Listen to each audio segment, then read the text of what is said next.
ಬೇಸಿಗೆಯಲ್ಲಿ ಬಾಯಾರಿಕೆ ತುಂಬಾನೇ ಜಾಸ್ತಿ. ಬಾಯಾರಿಕೆ ಆದ ತಕ್ಷಣ ನಮ್ಗೆ ಮೊದಲು ನೆನಪಾಗೋದು ನೀರು. ನೀರಿನ ನಂತರ ಮಜ್ಜಿಗೆನ ಭೂಲೋಕದ ಅಮೃತ ಅಂತ ಕರೀತಾರೆ.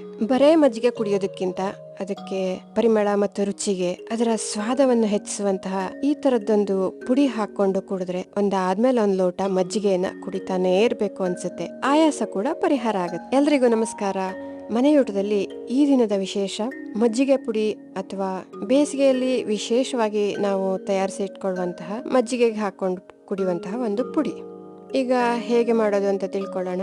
ಒಲೆ ಮೇಲೆ ಒಂದು ಬಾಂಡ್ಲೆನ ಬಿಸಿಗಿಟ್ಕೊಂಡು ಅದರಲ್ಲಿ 1 ಹಿಡಿ ಆಗುವಷ್ಟು ಪುದೀನವನ್ನ ಹಾಕೊಳ್ತಾ ಇದ್ದೀನಿ. ಈ ಪುದೀನ ಎಲೆಗಳನ್ನ ನಾನು ತೊಳೆದು ಬಟ್ಟೆಯಲ್ಲಿ ಒಣಗಿಸಿ ಹಾಕೊಂಡಿದ್ದೀನಿ. ಇಲ್ಲಿ ಮಾರ್ಕೆಟ್ ಅಲ್ಲಿ ಸಿಗುವಂತಹ ಒಣಗಿದ ಪುದೀನ ಎಲೆಗಳನ್ನು ಕೂಡ ಬಳಸ್ಕೊಳ್ಬಹುದು.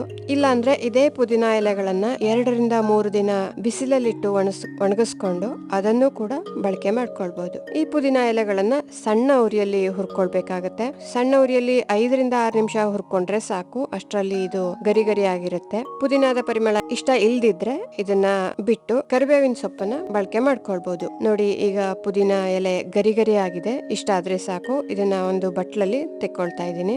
ಪುನಃ ಅದೇ ಬಾಂಡ್ಲೆನ ಬಿಸಿ ಮಾಡ್ಕೊಂಡು ಅರ್ಧ ಕಪ್ನಷ್ಟು ಜೀರಿಗೆ, 1/4 ಕಪ್ನಷ್ಟು ಧನಿಯಾ, 2 ಚಮಚ ಓಮ, ಈ 3 ಸಣ್ಣ ಉರಿಯಲ್ಲಿ ಹುರ್ಕೊಳ್ತಾ ಇದ್ದೀನಿ.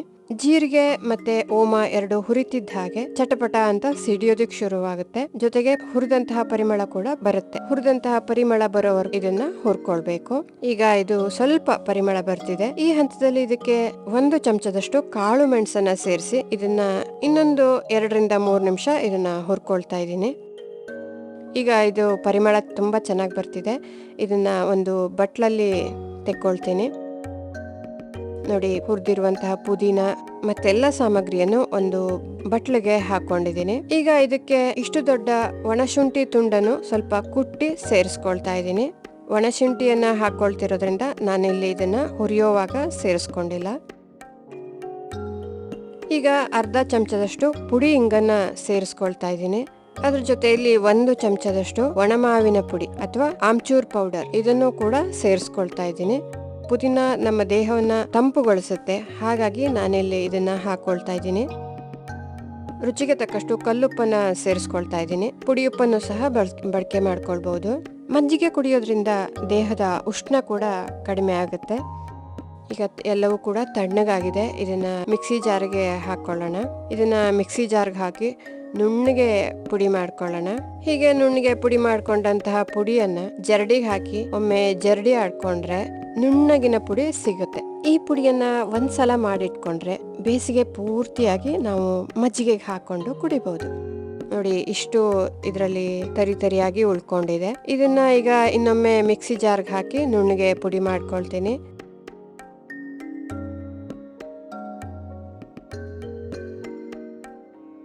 ಈಗ ಇದನ್ನ ಪುನಃ ಮಿಕ್ಸಿ ಜಾರ್ಗೆ ಹಾಕೊಂಡು ನುಣ್ಣಗೆ ಪುಡಿ ಮಾಡ್ಕೊಂಡು ಜರಡಿ ಆಡ್ಕೊಳ್ಬಹುದು.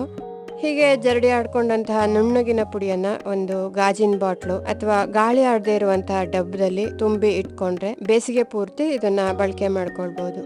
ಈಗ ಮಜ್ಜಿಗೆ ಮಾಡೋದಿಕ್ಕೆ ಒಂದು ಪಾತ್ರೆಯಲ್ಲಿ 1 ಕಪ್ನಷ್ಟು ಮೊಸರನ್ನ ತಗೊಂಡಿದ್ದೀನಿ ನಾನು. ಮಜ್ಜಿಗೆ ಇದ್ರೆ ಮಜ್ಜಿಗೆಯನ್ನು ಸಹ ಬಳಕೆ ಮಾಡ್ಕೊಳ್ಬಹುದು. ಈ ಮೊಸರಿಗೆ ಅರ್ಧ ಚಮಚದಷ್ಟು ಮಾಡಿಟ್ಕೊಂಡಿರುವಂತಹ ಪುಡಿಯನ್ನ ಸೇರಿಸಿ ಒಮ್ಮೆ ಚೆನ್ನಾಗಿ ಗೊಟಾಯಿಸ್ಬೇಕು.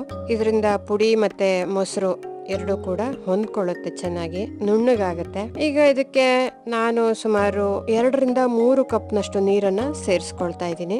ನೀರನ್ನ ಹೆಚ್ಚು ಅಥವಾ ಕಡಿಮೆ ಮಾಡ್ಕೊಳ್ಬಹುದು. ಪುಡಿಯನ್ನು ಅಷ್ಟೇ ಹೆಚ್ಚು ಅಥವಾ ಕಡಿಮೆ ಮಾಡ್ಕೊಳ್ಬಹುದು. ಮಜ್ಜಿಗೆಗೆ ಈ ಪುಡಿಯನ್ನ ಹಾಕೊಂಡು ಕುಡಿಯೋದ್ರಿಂದ ಅಜೀರ್ಣ, ಮಲಬದ್ಧತೆ ಇವೆಲ್ಲ ಕಡಿಮೆ ಆಗಿ ದೇಹದಲ್ಲಿ ಉಷ್ಣದಂಶ ಕಡಿಮೆ ಆಗಿ ದೇಹವನ್ನ ತಂಪುಗೊಳಿಸುತ್ತೆ. ಈಗ ಇದನ್ನ ಸ್ವಲ್ಪ ರುಚಿ ನೋಡಿ ಉಪ್ಪು ಬೇಕು ಅನ್ಸಿದ್ರೆ ಸೇರಿಸ್ಕೊಳ್ಬಹುದು. ಇಲ್ಲಿ ಒಣಮಾವಿನ ಪುಡಿ ಅಥವಾ ಆಮ್ಚೂರ್ ಪೌಡರ್ ಬೇಡ ಅಂತ ಇದ್ರೆ ಪುಡಿ ಮಾಡ್ಕೊಳ್ಳುವಾಗ ಅದನ್ನ ಸೇರಿಸೋ ಅಗತ್ಯ ಇಲ್ಲ. ಅದನ್ನ ಬಿಟ್ಟು ಇನ್ನೆಲ್ಲ ಹಾಕಿ ಪುಡಿ ಮಾಡ್ಕೊಳ್ಬಹುದು. ಮಜ್ಜಿಗೆ ಮಾಡ್ಕೊಳ್ಳುವಾಗ ಅರ್ಧ ನಿಂಬೆ ಹಣ್ಣನ್ನ ಹಿಂಡ್ಕೊಂಡ್ರೆ ತುಂಬಾನೇ ಚೆನ್ನಾಗಿರುತ್ತೆ. ನೋಡಿ, ಈ ರೀತಿ ಮಜ್ಜಿಗೆ ಮಾಡ್ಕೊಂಡು ಕುಡಿತಾ ಇದ್ರೆ ದಾಹನೂ ಕಡಿಮೆ ಆಗುತ್ತೆ, ಬಾಯಿ ರುಚಿನೂ ಹೆಚ್ಚುತ್ತೆ, ಮನ್ಸಿಗೂ ಖುಷಿ ಆಗುತ್ತೆ. ಇದನ್ನ ಮಾಡೋದು ತುಂಬಾನೇ ಸುಲಭ. ಇವತ್ತೇ ಇದನ್ನ ಮಾಡ್ಕೊಳ್ಳಿ, ರುಚಿ ನೋಡಿ. ನಿಮ್ಮ ಅಭಿಪ್ರಾಯನ ನಮ್ಗೆ ಕಮೆಂಟ್ ಮೂಲಕ ತಿಳಿಸಿ. ಹಾಗೆ ಈ ವಿಡಿಯೋನ ಲೈಕ್ ಮಾಡಿ, ಶೇರ್ ಮಾಡಿ. ಮನೆ ಊಟಕ್ಕೆ ಸಬ್ಸ್ಕ್ರೈಬ್ ಆಗಿ. ಇನ್ನೊಂದು ಅಡಿಗೆಯಲ್ಲಿ ಖಂಡಿತ ಸಿಗ್ತೀನಿ. ಅಲ್ಲಿವರೆಗೂ ನಮಸ್ಕಾರ.